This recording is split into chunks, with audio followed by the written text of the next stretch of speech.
There's a moment, just a flicker of time, when you stand on the edge of a world you've never seen, yet something about it feels familiar.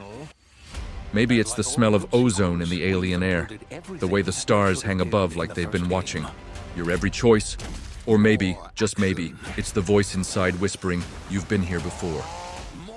Back in 2019, The Outer Worlds launched with a spark, a sci-fi RPG that dared to ask questions most games were too scared to mutter. It was a half-built spaceship, grounded by its own limitations. Now, The Outer Worlds 2 doesn't knock on the door of potential. It kicks it down. What if your every decision left a scar on the universe? What if your flaws were weaponized? What if the world didn't wait for you to act, but punished you for hesitating? This isn't just another sequel. This is a reckoning with yourself, with the systems you trust, and with the corporations that profit off your survival. And trust me, you're not ready for what's coming. When I first saw The Outer Worlds back in 2018, I didn't see the next Fallout. What I saw was a foundation, something raw, quirky, and burning with potential. It didn't have the scale of a Bethesda epic, but it had something else, intent. It knew exactly what kind of game it wanted to be, and more importantly, who it was speaking to. Now fast forward to today, and I've spent weeks diving into every snippet, dev interview, and hands-off preview of The Outer Worlds 2, and you know, what's wild? It finally feels like Obsidian is getting to finish the sentence they started 6 years ago. This isn't just a bigger sequel, it's a refinement, a game that remembers everything it was trying to be and says, let's go all in. You feel it in the tone, in the systems, in the sheer weirdness of its design decisions. Gone are the soft limitations that held the first game back. Instead, we get a peek at a sequel, not afraid to be bold, messy, and utterly reactive. It's got that new Vegas energy again, but filtered through a studio that's older, wiser, and clearly hungry to prove they still know how to write the rules and then break them. Here's where things get spicy. The Outer Worlds 2 isn't just tweaking numbers, it's rebuilding the RPG bones. Gone are the traditional attributes you'd dump points into like you're checking boxes. Instead, the spotlight shifts to 12 core skills, stuff like hacking, explosives, leadership, that don't just inform your stats, they define your identity. Every choice you make here echoes, in combat, dialogue, and the way the world responds to you. And then there are perks, around 90 of them, tailored for wildly different playstyles. Want to slide into a room, unload a shotgun while sprinting and reloading mid-dive? There's a perk for that. Prefer talking your way through chaos like a silver-tongued menace? There's Space Ranger, turning speech into damage. But the real showstopper? The Flaw system. Obsidian's not playing safe here. These flaws watch you. Stare into the sun too much? You'll get health regen, but now you fight through blinding lens flare. Skip dialogue too fast? You'll get bonus XP, but every future conversation has a timer. Mess it up, and the game chooses for you. This is character building as consequence. Your weaknesses aren't setbacks, they're narrative flavor bombs. And for the first time, it feels like Obsidian's giving players permission to be deeply, beautifully flawed. Combat in the original Outer Worlds?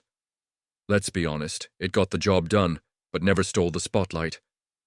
This time around, though, Obsidian isn't just reworking the system. They're weaponizing creativity. The first thing that jumps out is mobility. Imagine sprinting into a room, sliding behind cover, popping tactical time dilation mid-movement, and unloading a custom-built shotgun, all without breaking flow. It's not just smoother, it's smarter. Inspired by games like Destiny, gunplay now has real punch, rhythm, and that satisfying kinetic feedback, but it's the gadgetry that pushes the frontier. Take the N-ray scanner, a tool that lets you see through walls, track cloaked enemies, or uncover hidden paths. It's a stealth player's dream, but with a cost. Every use drains a mana-like energy pool. Add this to newly introduced stealth kills, improved enemy detection, and detailed damage indicators, and you've got a system begging to be toyed with. And let's talk weapons, like the Planet Killer, a crank-powered sniper rifle, or the pop gun, which fires literal ads to confuse enemies. These aren't just gimmicks. They're expressions of the game's satirical soul. And when everything goes to hell, That triple-barrel shotgun will be your thunderous best friend. It's chaos, it's calculated, and it's yours to command. Bigger isn't always better, and thankfully, Obsidian knows that. The Outer Worlds 2 doesn't just sprawl, it breathes. Every inch of its environments, from the winding labs of Zyanium to the sun-drenched cliffs of Golden Ridge, feels handcrafted, with intent. This time, it's not about checking off map icons, it's about following curiosity and being rewarded for it. Let's talk density. Interiors are now layered, multipath hubs with secrets tucked behind locked vents, side doors, or conversations you only unlock through specific skills. It feels like the game is daring you to explore sideways, not just forward. And that immersive sim DNA, oh yeah, it's here in spades. Think Dishonored or Deus Ex, but with space cults and capitalist absurdity. Out in the open zones, the philosophy shifts. No more empty lands or filler outposts. Every distant structure or glint on the horizon has a story, a questline or loot. That means something. It's not about padding, it's about purpose. This kind of design invites you to slow down, to poke into corners you'd otherwise sprint past. It respects your time but rewards your obsession. And that, especially for returning fans, is the kind of evolution that turns exploration into discovery again. Narrative has always been Obsidian's secret weapon. And in the Outer Worlds too, it looks like they're sharpening every edge. While they're still keeping the main plot under wraps, one thing's clear. This isn't just a quirky space opera. It's a world shaped by ideology, satire, and power struggles, a darkly funny reflection of how corporations twist reality to their benefit.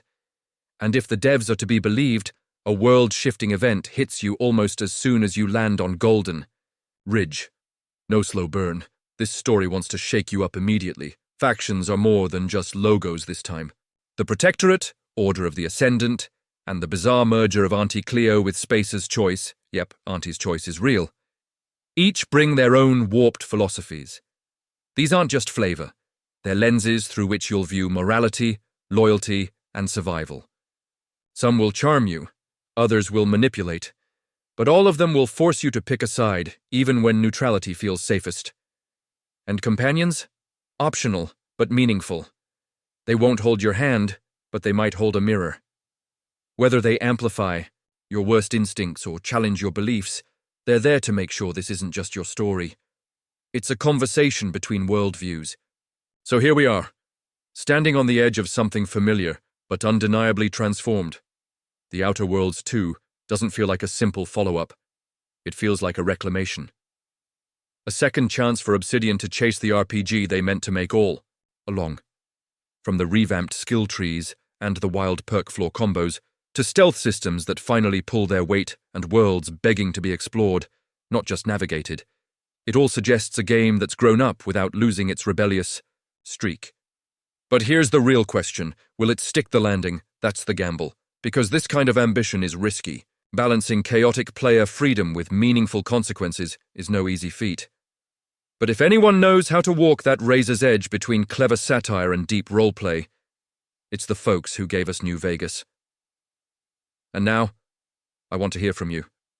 What's the one flaw you'd take if it completely changed the way you played? Would you embrace chaos or fight for control? Drop your build ideas, moral dilemmas, or favorite perks from the first game in the comments. Let's get the conversation going, because this isn't just about one playthrough. It's about the kind of stories we bring to Halcyon.